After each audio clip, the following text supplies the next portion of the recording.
मूल संस्कृत श्लोक। अपर्याप्तं तदस्माकं बलं भीष्माभिरक्षितम्। पर्याप्तं त्विद्मितेषां बलं भीमाभिरक्षितम्। 10। दुर्योधन अपनी और पांडवों की सेना की तुलना करते हुए आचार्य द्रोण से कहता है, हमारी शक्ति कौरव सेना अपार है और इसके सेनापति भीष्म पितामह हैं, जो अत्यंत अनुभवी और अजेय हैं। पांडवों की सेना की शक्ति उनकी पांडवों की शक्ति सीमित है और उनके रक्षक भीम हैं।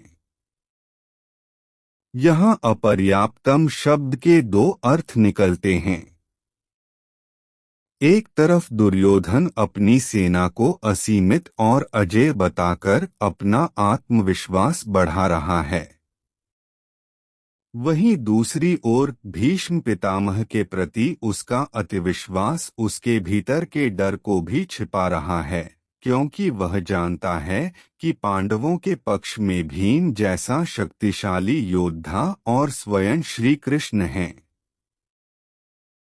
दुर्योधन ने भीष्म और भीम की ही तुलना क्यों की? क्या यह केवल शारीरिक बल की बात थी या कूटनीति की? क्या इस श्लोक में दुर्योधन का अहंकार बोल रहा है या उसकी असुरक्षा? संख्या बल कौरव बनाम नैतिकता पांडव के अंतर को इस श्लोक के माध्यम से कैसे समझा जा सकता है? अपर्याप्तम असीमित या अपार। बल सैन्य शक्ति। भीष्माभिरक्षितम भीष्म पितामह द्वारा जिसकी रक्षा की जा रही है। पर्याप्तम सीमित या पर्याप्त। भीमाभिरक्षितम भीम द्वारा जिसकी रक्षा की जा रही है। दुर्योधन यहाँ अपनी सेना की तुलना पांडवों की सेना से कर रहा है। वह दो प्रमुख योद्धाओं का नाम लेता है। दुर्योधन को भीष्म पर अटूट विश्वास है क्योंकि वे अजेय हैं, उन्हें इच्छा मृत्यु का वरदान प्राप्त है और उनके पास युद्ध का सबसे अधिक अनुभव है। दुर्योधन का मानना है कि भीष्म के नेतृत्व में उसकी सेना को कोई हरा नहीं सकता। पांडवों की ओर से दुर्योधन को सबसे बड़ा खतरा भीम से महसूस होता है, क्योंकि भीम ने ही सभी 100 कौरव भाइयों को मारने की प्रतिज्ञा ली थी। हालांकि पांडव सेना में अर्जुन जैसा महान धनुर्धर है, फिर भी दुर्योधन भीम का नाम लेता है क्योंकि वह भीम की शारीरिक शक्ति से भयभीत है। दुर्योधन सोचता है कि उसकी सेना इतनी बड़ी और शक्तिशाली है कि वह पांडवों के लिए अपार या अजेय है। एक दूसरा अर्थ यह भी निकलता है कि दुर्योधन को लगता है कि उसकी सेना भीष्म जैसे महान योद्धा के होने के बावजूद पांडवों को हराने के लिए अपर्याप्त, अधूरी है। यह उसके भीतर छिपे उस डर को दिखाता है जो वह गुरु द्रोण के सामने छिपाने की कोशिश कर रहा है। कौरवों के पास 11 अक्षौहिणी सेना थी, जबकि पांडवों के पास केवल 7 अक्षौहिणी। दुर्योधन केवल बाहरी शक्ति और हथियारों को देख रहा था, जबकि वह उस अदृश्य शक्ति को भूल गया जो पांडवों के साथ थी, भगवान श्री कृष्ण और धर्म।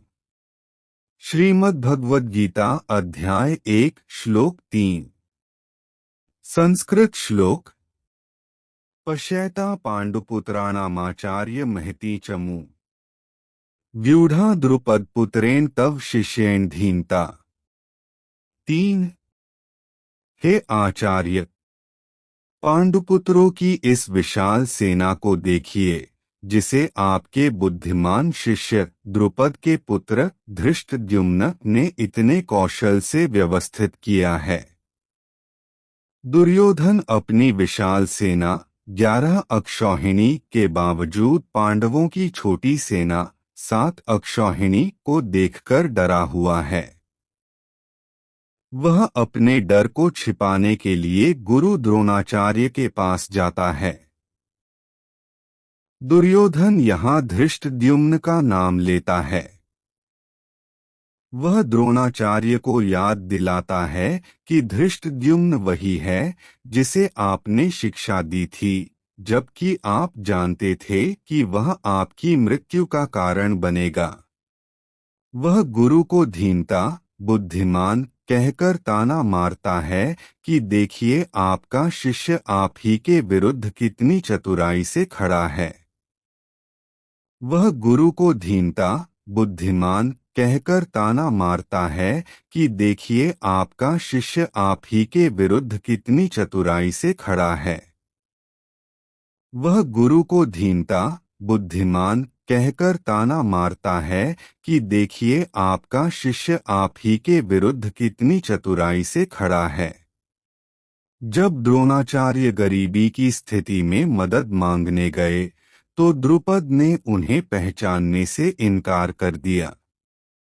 इस अपमान ने द्रोणाचार्य के मन में प्रतिशोध की ज्वाला जला दी। द्रोणाचार्य ने पांडवों को शिक्षा दी और गुरुदक्षिणा में द्रुपद का आधा राज्य छीन लिया। इसी अपमान का बदला लेने के लिए द्रुपद ने यज्ञ किया और धृष्टद्युम्न का जन्म हुआ। धृष्टद्युम्न द्रोणाचार्य के पास ही शिक्षा लेने आया था। द्रोणाचार्य जानते थे कि यह बालक एक दिन उनकी हत्या करेगा, फिर भी उन्होंने एक निष्पक्ष गुरु का धर्म निभाया और उसे विश्व का श्रेष्ठ योद्धा बनाया। धृष्टद्युम्न द्रोणाचार्य के पास ही शिक्षा लेने आया था। द्रोणाचार्य जानते थे कि यह बालक एक दिन उनकी हत्या करेगा, फिर भी उन्होंने एक निष्पक्ष गुरु का धर्म निभाया और उसे विश्व का श्रेष्ठ योद्धा बनाया। दुर्योधन इसी बात का फायदा उठा रहा है। वह द्रोणाचार्य को यह महसूस करा रहा है कि आपकी उदारता ही आज हमारी सेना के लिए खतरा बन गई है। दुर्योधन की सेना में भीष्म, कर्ण और द्रोणाचार्य जैसे महारथी थे, फिर भी उसे पांडवों की सेना विशाल, महती लग रही थी। जब कोई व्यक्ति गलत रास्ते पर होता है तो सत्य के साथ खड़ा एक छोटा सा समूह भी उसे बहुत बड़ा और डरावना लगता है। धृष्टद्युम्न ने सेना को वज्र व्यूह में खड़ा किया था। व्यूह रचना के बारे में थोड़ा विस्तार से बताएं कि कैसे सेना को एक खास आकार में खड़ा करके दुश्मनों को भ्रमित किया जाता है। सबसे बड़ी सीख यह है कि जीत के लिए केवल संख्या या संसाधनों का होना काफी नहीं है। पांडवों की सेना कौरवों से छोटी थी, लेकिन उनकी व्यूह रचना इतनी सटीक थी कि उसने दुर्योधन जैसे शक्तिशाली शत्रु को भी डरा दिया। राधे राधे। क्या कभी आपके मन में यह सवाल आया है कि हम इतनी मेहनत करते हैं, फिर भी मन उदास क्यों रहता है? क्यों हमें अपनों से ही धोखा मिलता है? आज से 5000 साल पहले कुरुक्षेत्र की रणभूमि में अर्जुन के मन में भी यही द्वंद्व था। तब श्री कृष्ण ने मुस्कुराहट के साथ जो बातें कहीं, वो आज आपके और मेरे जीवन की हर मुश्किल का हल हैं। चलिए आज उन अनमोल वचनों की गहराई में चलते हैं। कृष्ण कहते हैं, हे अर्जुन, तुम अकेले आए थे और अकेले ही जाओगे। हम सारा जीवन लोगों को खुश करने में लगा देते हैं, लेकिन अंत में हम पाते हैं कि कोई हमारा नहीं है। जब लोग आपका साथ छोड़ दें तो समझ लेना कि अब ईश्वर आपका हाथ थामने वाले हैं।